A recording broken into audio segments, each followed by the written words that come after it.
بسم اللہ الرحمن الرحیم۔ اللہ کے فضل و کرم اور اس کی توفیق سے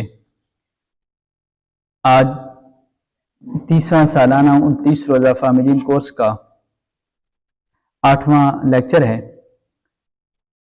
کہ دین اسلام ہی تمام انبیاء کرام علیہ السلام کا دین ہے۔ اللہ رب العالمین نے ارشاد فرمایا ان الدین عند اللہ الاسلام، بے شک اللہ کے ہاں پسندیدہ دین اسلام ہی ہے۔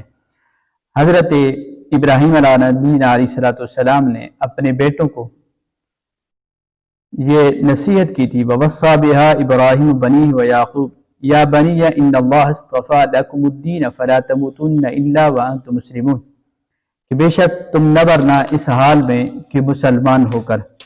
اور پھر جس وقت اللہ کے نبی حضرت عیسیٰ علیہ نبی علیہ السلام نے اپنے حواریوں سے پوچھا تھا من انصاری اللہ، کون اللہ کے دین کی مدد کرے گا؟ قال الحواریون نحن انصار اللہ، بے شک ہم اللہ کے دین کے مددگار ہیں۔ آمنا باللہ، اللہ پر ایمان لائے، واشہد بأننا مسلمون، اور آپ گواہ ہو جائیں کہ بے شک ہم مسلمان ہیں۔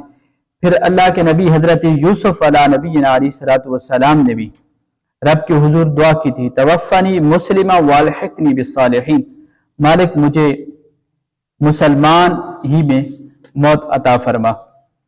قرآن مجید کے اندر اللہ رب العالمین نے اپنے محبوب علیہ السلام کی جہاں پہ ختم نبوت کا اعلان فرمایا، وہاں پہ بھی اللہ رب العالمین نے یہی ارشاد فرمایا الیوم اکملت لکم دینکم واتممت علیکم نعمتی ورضیت لکم الاسلام دینا۔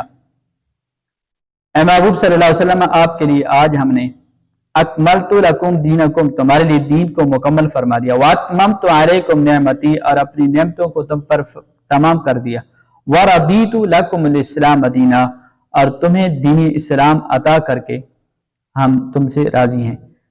یعنی تمام انبیاء کرام علیہ السلام کا دین اسلام ہی رہا۔ دین اسلام کا مطلب یعنی عقیدہ توحید و رسالت، یعنی جس کی بنیاد عقیدہ توحید ہے اور اس کی عمارت وہ عقیدہ رسالت ہے۔ تمام انبیاء کرام علیہ السلام نے اللہ وحدہ لا شریک کی عبادت کا حکم دیا، اللہ کو ایک ماننے کا حکم دیا، اللہ رب العالمین کی توحید کا درس دیا کہ اللہ وحدہ لا شریک ہے۔ تمام انبیاء کرام علیہ السلام کے دین کے اندر یہ بات متفق ہے کہ تمام انبیاء کرام علیہ السلام نے اللہ تعالیٰ کی وحدانیت کا اور پھر اپنی رسالت کا اقرار لوگوں سے کروایا۔